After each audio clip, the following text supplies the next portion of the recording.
Assalamualaikum warahmatullahi wabarakatuh. Baik, perkenalkan nama saya Al-Fajri Ramadan, NIM 19233013. Saya berasal dari Prodi D3 Manajemen Pajak, Fakultas Ekonomi, Universitas Negeri Padang. Tujuan saya membuat video kali ini yaitu untuk menyelesaikan tugas mata perkuliahan Manajemen Keuangan 2 yang dipimpin oleh dosen Ibu Yolanda Safitri. Dalam video kali ini saya akan membahas materi apa saja yang saya dapatkan di Manajemen Keuangan 1 dan saya harus menjelaskannya kembali. Baik, di video ini saya akan menjelaskannya. Yang pertama, materi yang saya dapat dari Manajemen Keuangan 1 yang pertama yaitu ada 3 bentuk hukum organisasi perusahaan. Dalam 3 bentuk organisasi perusahaan tersebut terdapat ada keunggulannya dan ada kekurangannya. Yang pertama, perusahaan perseorangan. Perusahaan perseorangan memiliki kelebihan, yaitu 1. Keuntungan hanya dinikmati oleh satu orang atau pendiri usaha. Yang kedua, fleksibel. Yang ketiga, pembuatan keputusan atau pengendalian hanya dilakukan oleh satu orang. Adapun kekurangannya yang pertama yaitu tanggung jawab utang tidak terbatas. Yang kedua, jarang ada yang bertahan. Yang ketiga, relatif bergantung hanya pada pola pikir satu orang saja. Yang kedua, perusahaan persekutuan atau firma dan komanditer. Dalam perusahaan persekutuan ini memiliki kelebihan. Yang pertama yaitu meningkatkan kepercayaan kreditor. Yang kedua, keahlian dan keterampilan bertambah. Yang ketiga, modal tersedia banyak. Dan ada pula memiliki kekurangan. Kekurangannya yaitu yang pertama, umur yang tidak terbatas. Yang kedua, lemahnya pengendalian. Yang ketiga, tanggung jawab yang tidak terbatas. Yang ketiga yaitu perseroan terbatas atau PT. Dalam perseroan terbatas atau PT ini ada memiliki kelebihan dan kekurangan. Yang pertama, kelebihannya yaitu adanya kemungkinan untuk teknologi dan ilmu. Yang kedua, umumnya memiliki jangka waktu operasi yang tidak terbatas. Yang ketiga, relatif lebih mudah untuk memperoleh pinjaman. Dalam perseroan terbatas ini ada pun memiliki kekurangan. Yang pertama yaitu adanya sistem pajak rendah. Yang kedua, biaya pendirian yang tidak sedikit. Yang ketiga, adanya kewajiban membuat laporan. Baik, materi selanjutnya saya akan membahas tentang fungsi dari manajemen keuangan yang menjadi pokok seorang manajer keuangan suatu perusahaan. Yang pertama, saya akan menjelaskan fungsi dari manajemen keuangan. Yang pertama, planning. Planning ini yaitu perencanaan dari mulai arus kas hingga laba rugi perusahaan. Yang kedua, budgeting.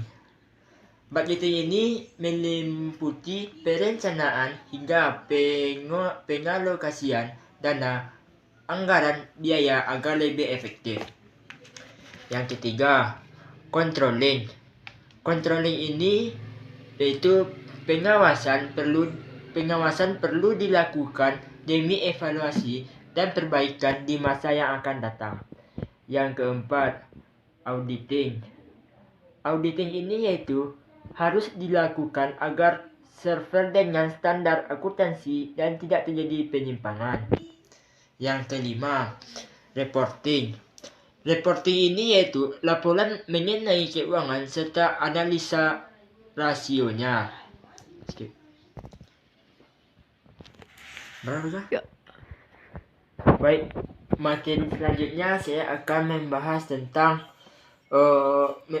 dalam memahami manajemen keuangan dan juga keputusan di bidang keuangan harus perlu memahami beberapa prinsip keuangan. Yang pertama, 1. Incremental benefit. Incremental benefit ini yaitu keuntungan tambahan yang harus dibandingkan dengan incremental cost atau biaya tambahan.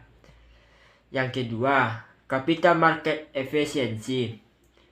Capital market efficiency ini yaitu pasar modal di mana harga aktiva finansial yang diperjualbelikan mencerminkan seluruh informasi yang ada. Yang ketiga, risk return trade-off.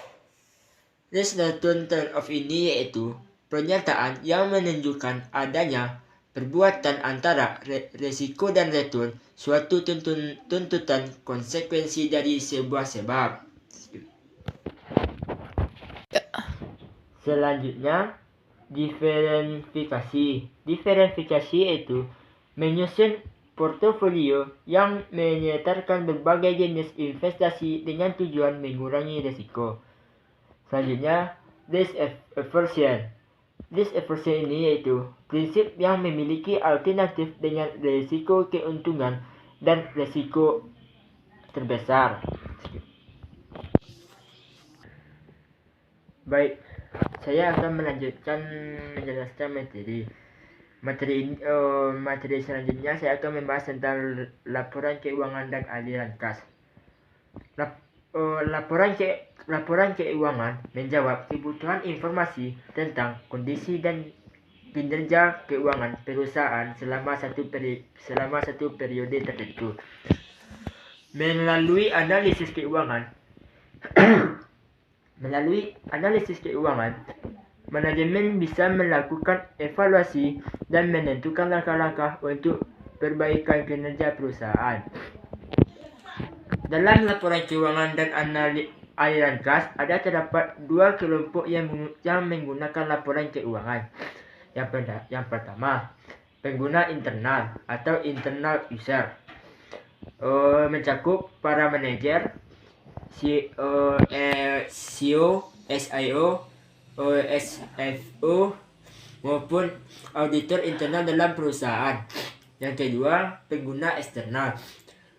Dalam penggunaan eksternal ini terdapat bank, exciting maupun potensial stakeholder, analisis merger dan akuisisi di seksi pemerintah dan wakil tenaga kerja.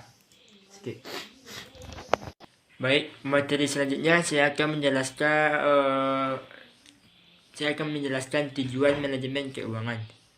Tujuan manajemen keuangan yaitu untuk memaksimalkan nilai yang dimiliki perusahaan atau memberikan nilai tambah terhadap aset yang dimiliki oleh pemegang saham.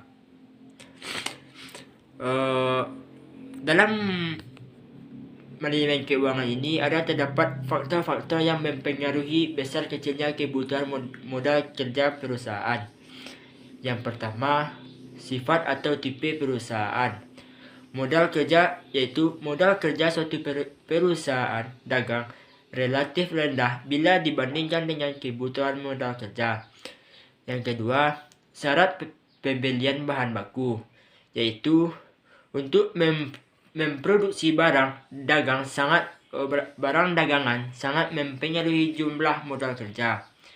Yang ketiga, syarat penjualan, yaitu semakin lunak kredit yang diberikan oleh perusahaan kepada para pembeli mengakibatkan semakin besarnya jumlah modal kerja yang harus diinvestasikan.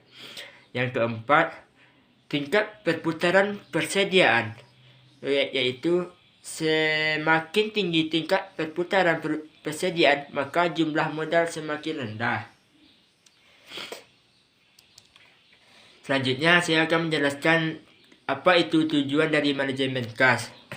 Tujuan dari manajemen kas yaitu untuk menjaga likuiditas dan jumlah kas yang harus tersedia dalam perusahaan. Yang kedua, untuk mempertimbangkan risiko dana imbal hasil supaya dapat terjadi keseimbangan antara banyak sedikitnya kas yang dimiliki oleh satu perusahaan.